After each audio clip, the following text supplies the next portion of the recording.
Alors, bienvenue à toutes et à tous. Je reprends sur ma série concernant Matthieu, mais je fais un petit voyage dans l'évangile de Marc. Et comme j'ai déjà mentionné par rapport à Marc, Marc était un disciple. Il n'était pas un disciple de la première heure, mais il était plutôt un disciple de l'apôtre Pierre. On le voit apparaître seulement en Marc, pas en Marc, mais en Actes, chapitre 12, si je me souviens bien. Donc, Marc est en réalité le rédacteur de l'apôtre Pierre. Alors, allons dans le chapitre 13 de l'évangile de Marc.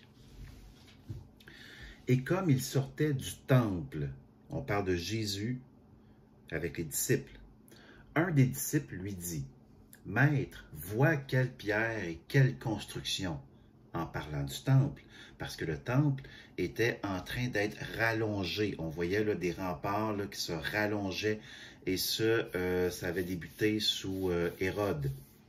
Et Jésus lui dit, « Tu regardes ces grandes constructions, toujours en parlant du temple. Il ne sera pas laissé pierre sur pierre qui ne soit démolie. » On parle encore une fois du temple de Jérusalem. Donc, c'est vraiment le sujet principal, puisque c'est ce dont les disciples font remarquer à Jésus. Au verset 3. Et comme il était assis sur la montagne des Oliviers en face du temple, Pierre, Jacques, Jean et André l'interrogeaient en particulier. Donc, on voit 4 personnes. Étrangement, Marc rapporte ces 4 noms-là. Pourtant, Marc n'est pas un disciple de la première heure. Il n'est pas un témoin oculaire ni auditif. Alors, comment se fait-il qu'il a su qu'il y avait 4 personnes, et ces 4 personnes-là en particulier? Bien, la réponse est quand même assez simple, puisqu'il était le secrétaire et disciple de l'apôtre Pierre, et que Pierre se trouvait parmi les disciples qui ont interrogé Jésus dans le privé. Bien, c'est ce qui explique pourquoi on retrouve ces 4 noms-là, Pierre le lui ayant divulgué. Donc, on retrouve Pierre, Jacques, Jean et André qui vont interroger en privé Jésus-Christ. Et c'est pour ça d'ailleurs que dans Matthieu, on ne retrouve pas cette mention. Matthieu n'était pas un témoin de cette conversation privée. D'ailleurs, rien n'indique clairement que Matthieu est l'auteur de l'évangile qui porte son nom. Mais de toute manière, on voit bien que Matthieu n'était pas dans le cercle privé de Jésus à ce moment-là. Alors, dis-nous quand ces choses arriveront, toujours en parlant de la destruction du temple, parce que c'est ça le sujet. Et quels seront le signe que toutes ces choses sont sur le point de s'accomplir. Donc, toutes ces choses se rapportent à quoi? À la destruction du temple de Jérusalem, puisque Jésus leur a lancé toute une énormité en disant que, voyez-vous, les constructions de ce temple, eh bien, il ne demeurera pas pierre sur pierre qui ne soit renversée ou démolie. Donc, il ne restera plus rien du temple, alors que les disciples, eux, sont en admiration devant les constructions du temple et ces rénovations, ces rallongements qui ont été faits dans ce siècle-là et qui trouveront une finalité autour de l'an 60 à 63 de notre ère, mais qui seront détruits totalement quelques années plus tard, on le sait, en l'an 70 de notre ère. Donc, je reprends le verset. Je vais reprendre les versets sans mes notes, sans ce que j'ai dit. On reprend. Et comme il sortait du temple, un des disciples lui dit, « Maître, vois quelle pierre et quelle construction. » Et Jésus lui dit, « Tu regardes ces grandes constructions. Il ne sera pas laissé pierre sur pierre qui ne soit démolie. » Et comme il était assis sur la montagne des Oliviers, en face du temple, Pierre, Jacques, Jean et André l'interrogeaient en particulier. « Dis-nous quand ces choses arriveront et quel sera le signe que toutes ces choses sont sur le point de s'accomplir. » Et Jésus se mit à leur dire, « Prenez garde que personne ne vous séduise. » Jésus met en garde les disciples et personne d'autre. Il s'agit de Pierre, de Jean, de Jacques et d'André. Et par extension, évidemment, les disciples qui sont présents également, même s'ils ne sont pas dans le privé avec Jésus dans cette question, bien, ça touche évidemment les disciples qui l'accompagnent. Et aussi les disciples qui seront directement en contact avec les disciples de Jésus, donc les apôtres. Plusieurs viendront en mon nom, donc le nom de Christ, pas le nom de Jésus, en portant le titre messianique, donc de celui qui libère, donc le Christ, se faisant passer pour Messie, alors que le Messie aura déjà tout accompli, les Écritures, aura été crucifié, ressuscité. Donc, plusieurs viendront en mon nom et disant, c'est moi. Donc, c'est moi quoi? C'est moi qui? Le Christ. Inévitablement, cet accomplissement doit absolument survenir avant la destruction du temple, puisque sans temple, il n'y a plus d'ère messianique. Il faut un temple pour continuer d'espérer un Messie, et pas par n'importe quel temple, mais bien le second temple et aucun autre. On le voit d'ailleurs, cette prophétie en Daniel, chapitre 9, versets 26 et 27. Et l'adresse faite par Jésus était à l'intention des disciples. Vous remarquez, comment que Jésus s'adresse à ses disciples. Il leur dit « vous », toujours « vous ». Et moi, quand je m'adresse à quelqu'un et que je m'adresse à lui en particulier, je ne m'adresse pas au reste du monde. Je m'adresse à la personne qui est en face de moi.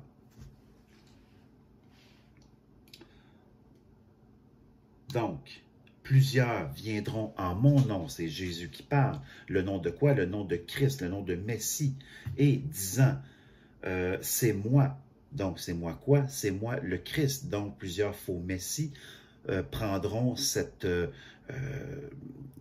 s'autoproclameront avec cette fonction de libérateur. Libéré de quoi? Libéré du joug romain, depuis l'an 63 jusqu'à l'an 70. En fait, l'an 63 avant Jésus-Christ, jusqu'à l'an 70, moment de la destruction du temple. Alors, une période environ 135 ans, admettons, bien, il y a eu des faux messies, il y a eu toutes sortes de personnes issues du judaïsme qui se sont autoproclamés comme libérateurs d'Israël. Libérés de quoi? Libérés du joug romain, de l'oppresseur, mais aussi de ces idolâtres qui avaient plusieurs divinités autres que le Dieu d'Israël. Donc, mais quand vous entendrez parler de guerre et de bruit de guerre, ne soyez pas troublés. Il faut que cela arrive, mais ce ne sera pas encore la fin. Depuis la crucifixion de Jésus, beaucoup de propositions de soulèvement contre Rome ont été évoquées, principalement à cause de certains empereurs, dont il y en a un qui me vient en tête, là, Caligula, je crois c'est dans les années 40 de notre ère, si je ne me trompe pas, qui voulait imposer des divinités païennes à son effigie. Je pense qu'il voulait prendre une statue de Jupiter, qui représente Jupiter, mais en mettant son visage sur la statue de Jupiter, et ce, directement dans le temple de Jérusalem, ce qui est une abomination. Donc,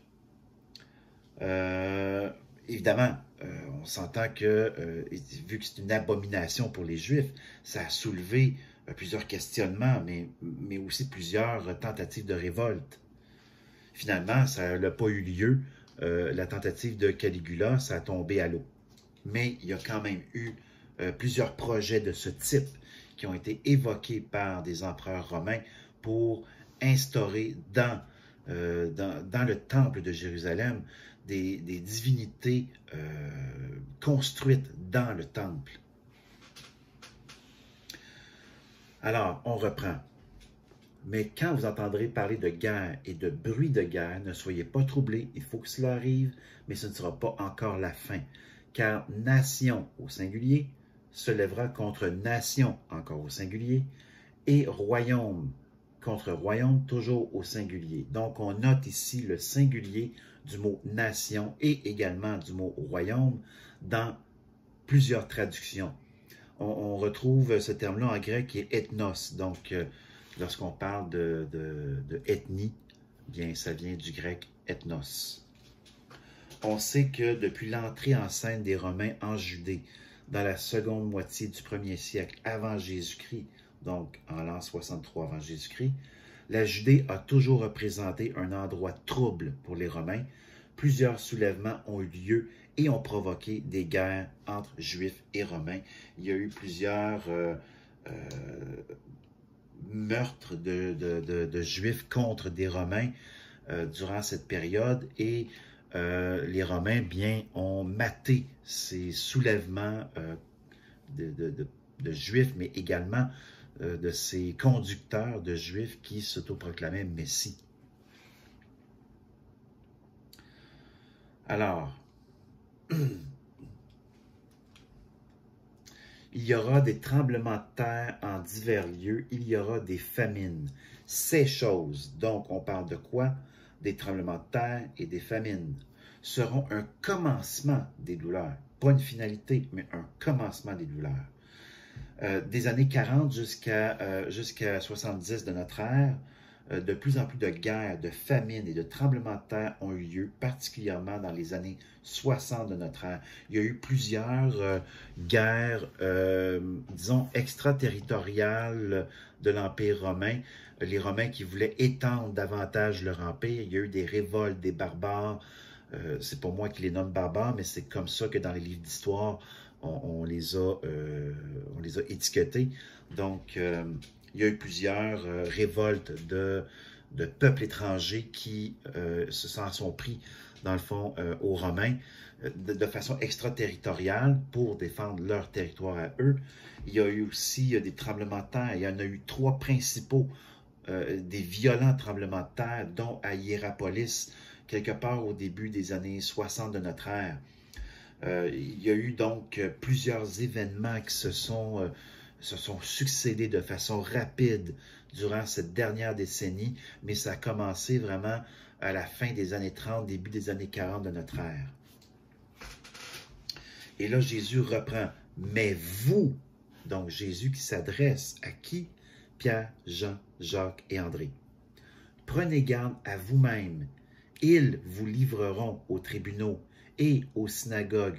On retrouve des éléments qui appartiennent au judaïsme. Donc, lorsque Jésus parle de « ils vous livreront », donc c'est qui « ils » ? Bien, ce sont les Juifs qui sont demeurés dans le judaïsme et qui s'en prennent à leurs frères hébreux qui ont quitté le judaïsme pour la foi en Jésus-Christ. Et aux tribunaux, les tribunaux qui sont d'instance romaine obligatoirement, parce que les Juifs ne pouvaient pas avoir de tribunaux, ne pouvaient pas porter de jugement, de condamnation. Ça leur était interdit par la loi romaine. Donc, inévitablement, on parle des tribunaux romains, mais aussi aux synagogues. Donc, quand on parle de synagogue, on se réfère toujours au judaïsme et à rien d'autre. Alors, nous sommes dans l'époque du 1er siècle, avant la destruction du temple de Jérusalem. Donc, mais vous, prenez garde à vous-même. Les Juifs vous livreront, ou pas les Juifs nécessairement, mais des Juifs vous livreront aux tribunaux et aux synagogues. Vous serez battus de verge et vous comparaîtrez devant des gouverneurs. Donc, des gouverneurs qui sont des Romains, des dirigeants romains, et des rois, parce qu'il y a des rois qui sont instaurés à différentes provinces romaines, comme la Judée avait un roi. Alors, vous serez battus de verge, vous comparaîtrez devant les gouverneurs et des rois, à cause de qui? À cause de moi. Donc, le moi, c'est qui? C'est Jésus-Christ. Donc, Jésus dit que c'est à cause de lui. S'ils seront battus de verge, ils seront haïs par tous. Donc, pour leur être en témoignage. Par exemple, on se souvient de Étienne en Actes chapitre 7, qui a lui-même été battu, fait à coups de pierre par ses propres frères juifs. alors qu'Étienne, lui, avait quitté le judaïsme et faisait l'éloge de la foi en Jésus-Christ. Il faisait l'éloge de Jésus-Christ comme étant Dieu. Les Juifs qui étaient présents dans le discours d'Étienne ont pris des pierres et ils ont lapidé Étienne. Ils auraient dû être arrêtés pour ça et être condamnés par les tribunaux romains.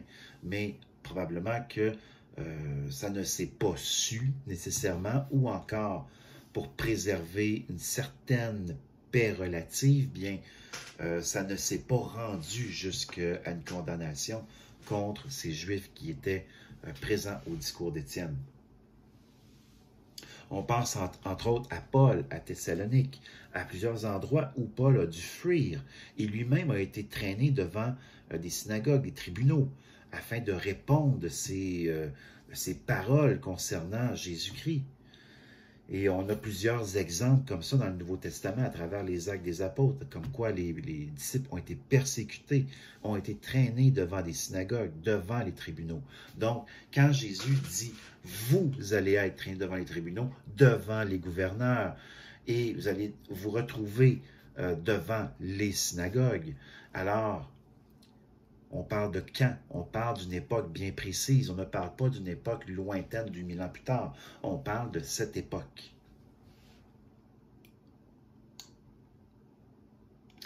Il faut que l'Évangile soit premièrement prêché à toutes les nations. Les Juifs dispersés à travers l'Empire, ainsi que les Grecs et Romains convertis au judaïsme, et à toute autre personne de cette époque en contact avec les disciples. Donc, eux reçoivent cet Évangile, et qu'est-ce qui se produit? Il faut que l'Évangile soit premièrement prêché. N'oublions pas une chose, dans le discours que Jésus fait à ses disciples, nous sommes à peu près à 2 jours avant sa crucifixion. Il y a un point de non-retour. Ce n'est pas pour rien que Jésus amène ce sujet de la destruction du temple, parce que nous sommes à ce moment-là à un point de non-retour. C'est déjà décrété par le Sanhédrin qui veulent faire mourir Jésus. Alors, ils vont lui faire un jugement en pleine nuit. Ils vont essayer de le faire condamner sous de faux témoignages et il sera crucifié 2 jours après ce discours. Et le jugement est déjà décrété par Dieu. Donc, Jésus lui-même qui affirme que le temple sera complètement détruit. Et c'était le symptôme de ce jugement-là qui s'est matérialisé par cette destruction. Et quand des Juifs, parce que ce n'est pas tous les Juifs, on s'entend, mais quand des Juifs, vous, en parlant des disciples, mèneront pour vous livrer, ne soyez pas surpris. Donc, il s'adresse vraiment à ses disciples, en souci par avance de ce que vous direz, mais tout ce qui vous sera donné à cette heure-là, dites-le, car ce n'est pas vous qui parlez, mais l'Esprit Saint. On voit très bien que l'adresse, elle est faite par Jésus pour les disciples. Donc, par Jésus, à l'intention des disciples. Donc, c'est Jésus qui répond aux interrogations de ses disciples. Ce ne sont pas des paroles envoyées en l'air comme une bouteille à la mer qui arrive des années plus tard sur l'autre rive de l'océan et que quelqu'un, par hasard, un inconnu qui débouche la bouteille et lit une lettre. Ce n'est pas ça. Ici, on a vraiment Jésus qui parle à des gens à qui il s'adresse directement et en particulier, et ici dans une conversation privée rapportée par Marc, par la main de Marc, mais de l'intention de l'apôtre Pierre. Donc, quand on se remet en contexte historique, on réalise de façon plus claire à quel point c'est un temps particulier. Ce n'est pas envoyé en l'air comme ça. Ce n'est pas adressé à nous. C'est un héritage qui nous est parvenu. On poursuit au verset 12. En fait, ce que je vais faire, c'est que je vais terminer la vidéo maintenant parce qu'il y a quand même beaucoup de matériel, mais on va voir à quel point c'est vraiment à une époque particulière. C'est avant la destruction du temple et tout concerne la destruction du temple et des Juifs et des Hébreux. Alors, je vous remercie. À bientôt. Alors, je reprends pour la deuxième vidéo concernant le chapitre 13 de Marc, donc disciple de Pierre. Alors, Pierre qui est derrière cet évangile. On reprend les versets de 1 jusqu'à 12 et ensuite on va reprendre, c'est-à-dire à partir vraiment là, de ce que j'avais évoqué dans la première vidéo. Donc, et comme il sortait du temple, un de ses disciples lui dit, « Maître, vois quelle pierre et quelle construction. » Et Jésus lui dit, « Tu regardes ces grandes constructions, il ne sera pas laissé pierre sur pierre qui ne soit démolie. » Et comme il était assis sur la montagne des Oliviers, en face du temple, Pierre, Jacques, Jean et André l'interrogeaient en particulier, donc dans le privé. « Dis-nous quand ces choses arriveront. Et quel sera le signe que toutes ces choses sont sur le point de s'accomplir? » Jésus se mit à leur dire, « Prenez garde que personne ne vous séduise. Plusieurs viendront en mon nom. » Donc, en disant, « C'est moi, le Christ. » Et ils séduiront beaucoup de gens. Mais quand vous entendrez parler de guerre et de bruit de guerre, ne soyez pas troublés. Il faut que cela arrive, mais ce ne sera pas encore la fin. Car nation se lèvera contre nation et royaume contre royaume. Ensuite, au verset 9, « Mais vous, prenez garde à vous-même et ils vous livreront aux tribunaux et aux synagogues. Vous serez battus de verges et vous comparaîtrez devant les gouverneurs et des rois à cause de moi pour leur être en témoignage. Il faut que l'Évangile soit premièrement prêché à toutes les nations. Et quand ils vous mèneront pour vous livrer, ne soyez pas en souci par avance de ce que vous direz, mais tout ce qui vous sera donné à cette heure-là, dites-le, car ce n'est pas vous qui parlez, mais l'Esprit Saint. » Donc, jusqu'à maintenant, ce qu'on a vu dans la première vidéo, c'est que Jésus s'adresse en particulier à Pierre, Jean, Jacques et André. Pourquoi? Parce que les disciples lui posent une question quand même essentielle, puisque Jésus a largué toute une énormité concernant le temple sur lequel les disciples étaient en admiration. Et Jésus leur dit, 2 jours avant sa crucifixion, qu'il ne restera rien, que ça va être la manifestation du jugement divin sur Israël. Alors, on arrive maintenant au verset 12. « Et un frère livrera son frère à la mort, et un père son enfant, et des enfants se soulèveront contre leurs parents et le feront mourir. » En fait, lorsqu'on parle de frère, on parle en particulier d'un juif envers un autre juif, parce que c'est Jésus, qui est lui-même juif, qui s'adresse à d'autres juifs, qui sont ses disciples. Donc, c'est toujours concernant, toujours une adresse directe de Jésus envers ses disciples qui sont eux-mêmes juifs. Alors, un frère qui est juif livrera son frère, un hébreu qui a quitté le judaïsme pour suivre Jésus. Donc, livré pourquoi? À la mort.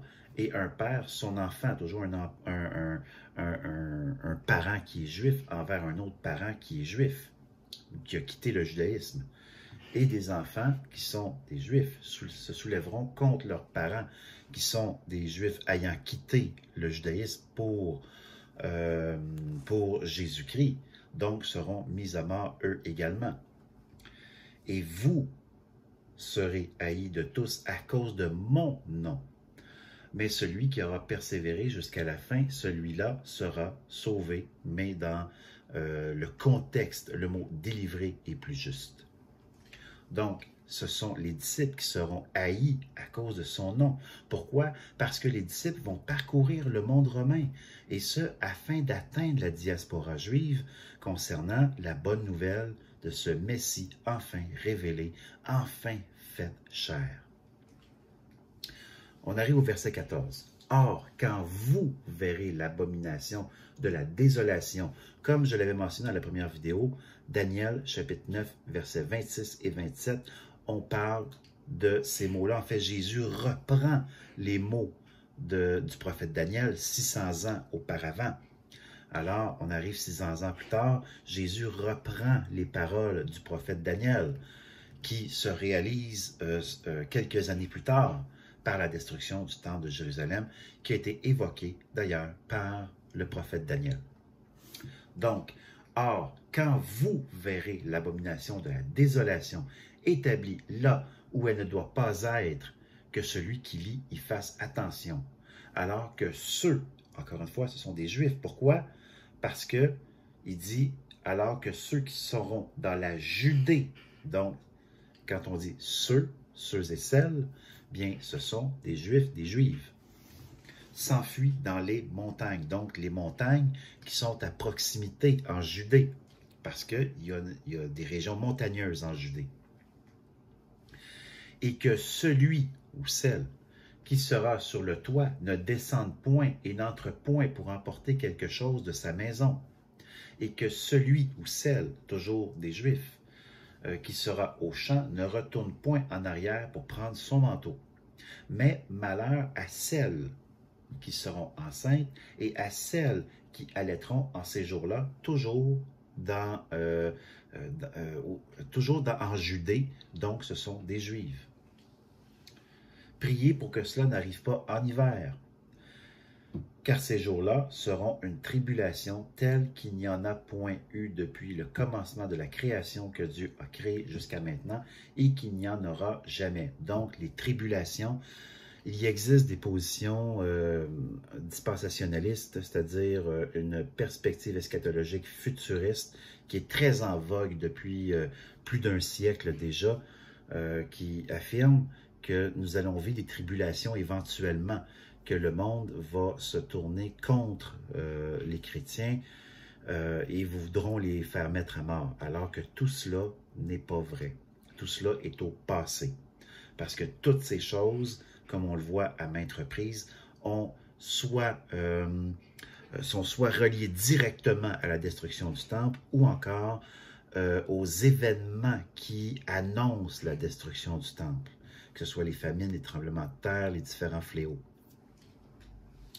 Et dans les positions dispensationalistes, il y a ceux qui sont pré-tribulationnistes, mi-tribulationnistes, post-tribulationnistes. Bon, je ne veux pas élaborer sur ces termes, mais de toute façon, on sait que toutes ces notions, ces sous-catégories de l'eschatologie dispensationaliste sont au futur, alors que ici, on parle au passé. Ici, dans le cas qui nous préoccupe, c'est déjà passé.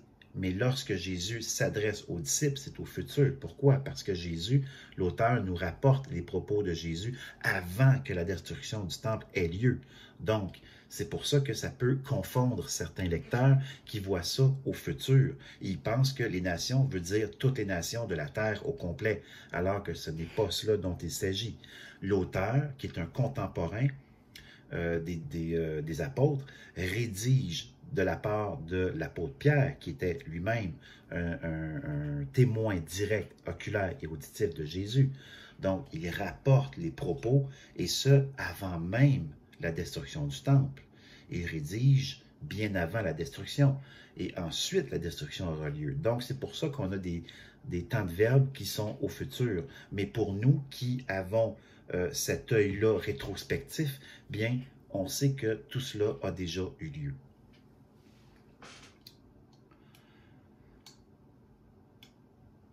Donc, verset 20. « Et si le Seigneur n'eût abrégé ses jours, nulle chair ne serait sauvée, mais à cause des élus qu'il a élus, il a abrégé ses jours.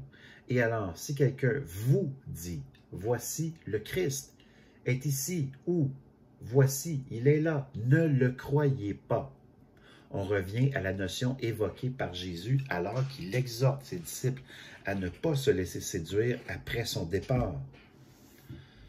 Donc, on revient maintenant, on s'en va plutôt vers le verset 22. « Car de faux Christ et de faux prophètes s'élèveront et feront des signes et des prodiges pour séduire, si possible, les élus. » La notion de Christ et de prophète sont définies par le judaïsme et dans le judaïsme, et non pas dans une autre religion.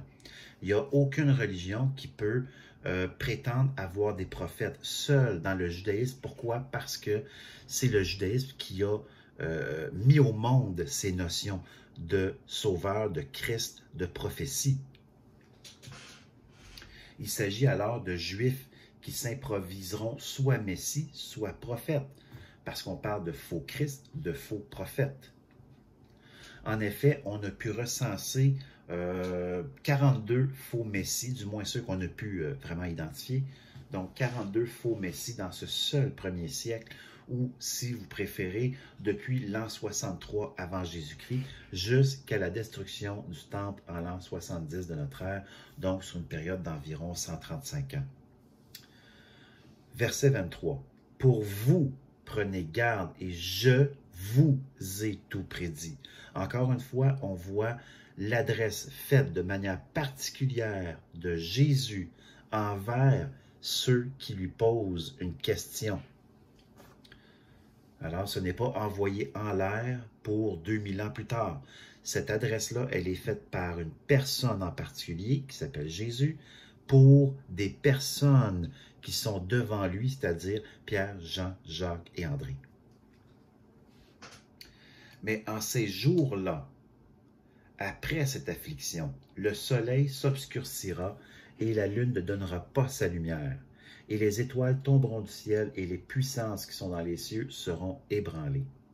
Jésus emploie cette fois un langage qui lui est propre, qui lui est familier, le langage céleste, afin de décrire la finalité des événements qui sont en lien avec la question des disciples au verset 3 du chapitre 24 de Matthieu, ainsi que du verset 5 de ce présent chapitre de Marc 13.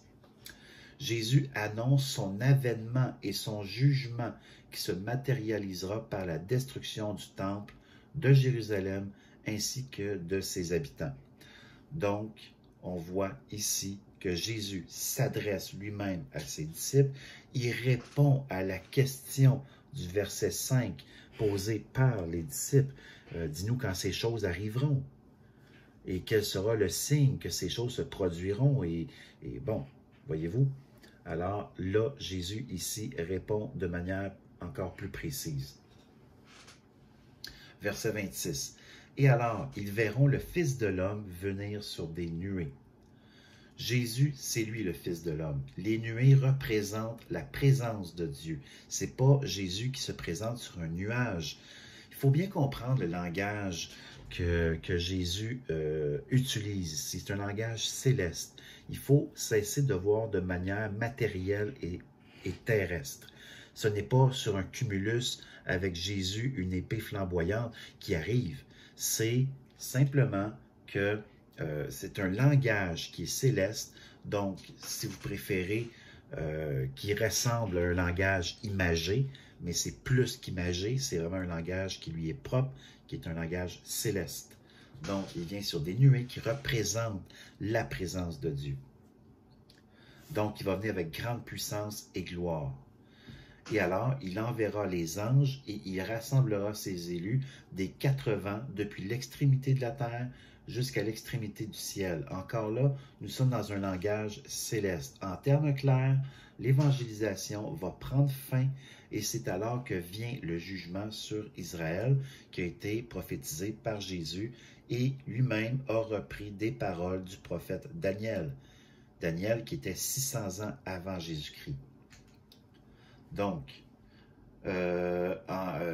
c'est l'évangélisation qui prend fin, c'est un jugement sur Israël, une fois que Dieu aura rassemblé ceux et celles qui devaient recevoir le don de la foi par cette évangélisation de la part des disciples de Jésus. Verset 28. « Or, que le figuier vous instruise par cette parabole. Dès que ses rameaux sont devenus tendres et qu'ils poussent des feuilles, vous connaissez que l'été est proche. De même, vous aussi, quand vous verrez ces choses arriver, sachez qu'il est proche et à la porte. » Jésus utilise l'image du figuier pour que ses disciples comprennent le déroulement ou la chronologie des événements à venir et qui précèdent son avènement. En vérité, je vous dis que cette génération ne passera point que toutes ces choses n'arrivent. On termine ici. Le chapitre continue, mais on termine ici parce que toutes les choses qu'on a vues précédemment doivent survenir avant même que cette génération ne s'éteigne. Et vous verrez aussi dans Matthieu 23, Jésus emploie également cette notion-là de cette génération et on a ce discernement-là pour comprendre qu'il s'agissait bien de la génération de Jésus. Donc, avant que cette génération ne s'éteigne, si on le voit dans d'autres passages des évangiles, bien, toutes ces choses prédites par Jésus vont survenir. Et avec notre œil rétrospectif, bien, on s'aperçoit que ces choses se sont réellement produites. Ce ne sont pas des choses que nous avons à attendre éventuellement. Elles ont déjà eu lieu. Par la destruction du temple, comme prophétisé par Jésus. Donc, toutes ces choses, pas un peu de ces choses, pas presque toutes ces choses, toutes ces choses doivent arriver avant que cette génération-là ne disparaisse.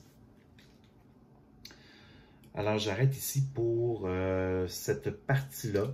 Évidemment, je reprends la même formule. Cette fois, ça sera dans Luc. Nous allons voir dans Luc. On va superposer les évangiles synoptiques, le problème synoptique au niveau eschatologique. Mais on sait que de toute manière, peu importe le texte que l'on emploie, bien, c'est évident que ces choses-là sont au passé, se sont déjà produites. Certains vont m'évoquer des passages de l'Apocalypse, mais l'Apocalypse, et je trouve ça bien dommage qu'on utilise encore ce terme-là. Vous savez, quand on dit on voit une catastrophe à quelque part, c'est une vision apocalyptique, alors que l'Apocalypse veut dire révélation. Ce n'est pas catastrophe. Bien, l'Apocalypse révèle certains éléments que l'on ne retrouve pas nécessairement dans les évangiles ou dans d'autres textes, ou à tout le moins sont en lien avec d'autres textes, mais dit autrement. Mais l'Apocalypse, inévitablement, a été rédigé et envoyé avant la destruction du temple. Mais ça, on le verra au fur et à mesure. Alors sur ce, bien moi, je vous remercie beaucoup et à bientôt.